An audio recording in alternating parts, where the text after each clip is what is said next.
guys, for today's video, meron lamang po ang konting mga sharing po sa inyo. So, alam niyo po ba guys, pag once na kayo po ay busy sa mga gawain or mga trabaho niyo po, ay pwede po kayong mag-schedule post lang po kayo. So, dyan lang po yan makikita sa inyong mga timeline. Di ba po pag once na nagpo-post kayo, bago po yan ma-next, bago po yan ma-post, ay meron po yung nakalagay dyan na schedule post. Ako po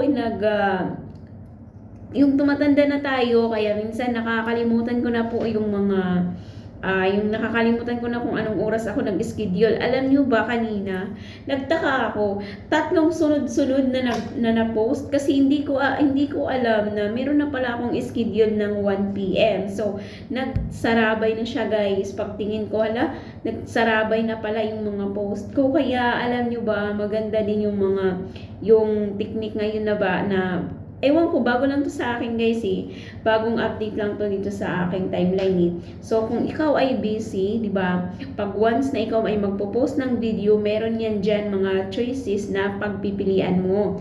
Ipo-post mo na ba or mag-i-schedule ka lang? Kasi guys, ako, alam nyo ba, ako nag-i-schedule lang po ako ng aking ipo-post araw-araw.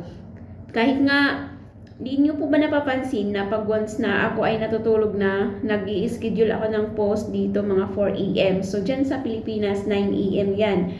Dito 4 AM. Ini-schedule ko lang yan, pero tulog pa ako niyan. Kaya, maganda talaga to. I-apply nyo to sa inyong paggawa bilang isang content creator. No? So, minsan busy din naman tayo sa mga kanya-kanyang trabaho. Kasi, hindi lang naman kasi tayo naka-google dito ng oras kahit dito sa Facebook. So, meron din tayong kanya-kanyang work na dapat din natin paggugulan ng time. So, kung ikaw ay busy, pwede kang mag-schedule post. Kasi yan ang ginagawa ko po.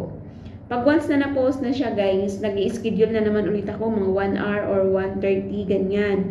1.5 hour, ganyan. Kasi minsan, busy talaga ako guys. Hindi ako nakatutok sa cellphone.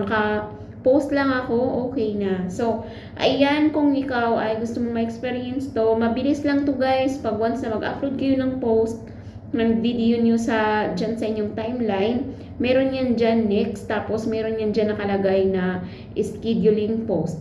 O, diba? So, maraming salamat po sa